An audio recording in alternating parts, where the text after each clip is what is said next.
Wouldn't mind if you and I would fly away together, fly away forever, honey. I wouldn't mind if you and I would fly away together, fly away.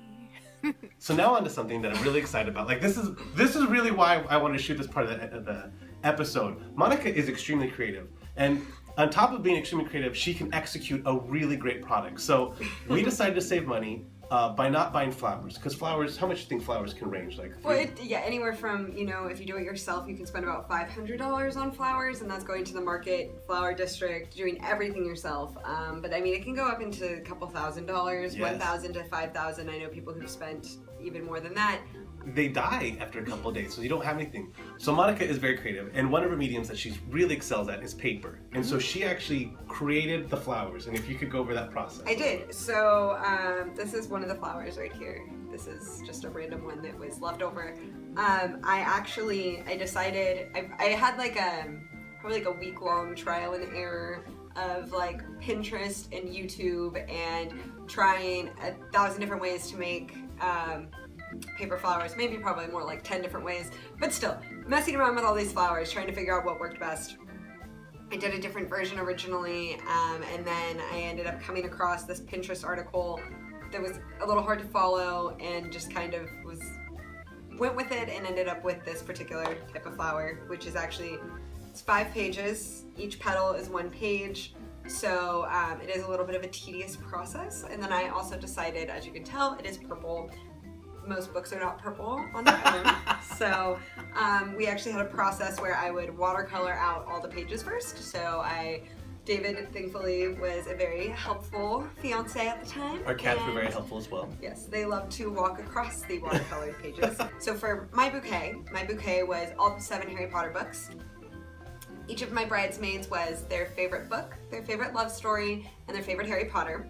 So I would section everything out into whose flowers they were, watercolor all the pages, wait for them to dry, cut them into squares, and then it's pretty much origami. So each petal is 1 page, and then there's 5 pages per flower.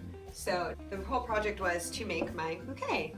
So for each of my bridesmaids, they each got a wand. For mine, this is my bouquet. I of course had the elder wand. Which is the tallest wand. And the most powerful. So my bouquet in particular is actually all 7 Harry Potters.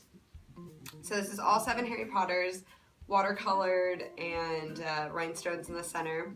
For each of my bridesmaids, I did their favorite book, their favorite love story, and their favorite Harry Potter.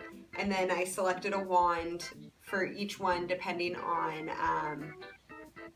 who the favorite characters were, and then who I decided they would be most fitting for them to have. And what's great is that with regular flowers, they die after a little while. These last forever.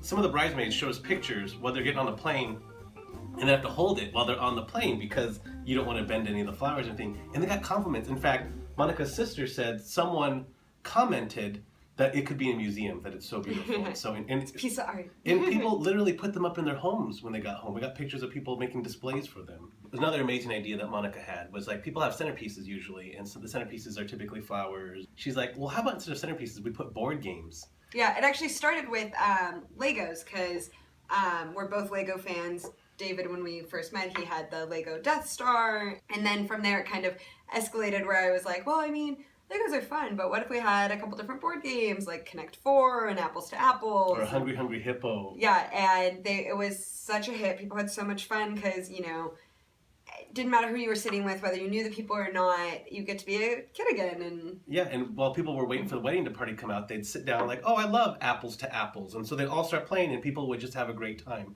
And that was part of what we wanted to have happen. We had this concept that a wedding is really a celebration, that we have our friends together and we're all celebrating this moment of love that we get to join. So that was really important for us. I don't know, maybe if you noticed my shirt. Bam! So these are actually the earrings that I wore in the wedding. They're snitches. So I also was wearing my wedding ring, and then my grandma's ring that is gold. So the gold brought in the gold here, and then the wedding ring is silver. So. And our ring bearer was the best. It was little Darth Vader, and he owned it. He stole the show. 100% stole the show. It was amazing. He was so We great. also worked, one of the aspects of our wedding was for our grand entrance, We did lightsabers and wands. His side were Jedis, so they all had lightsabers. My side all had wands. Besides just their bouquets, they had a wand as well. So they made an archway, and we walked under it. Yes.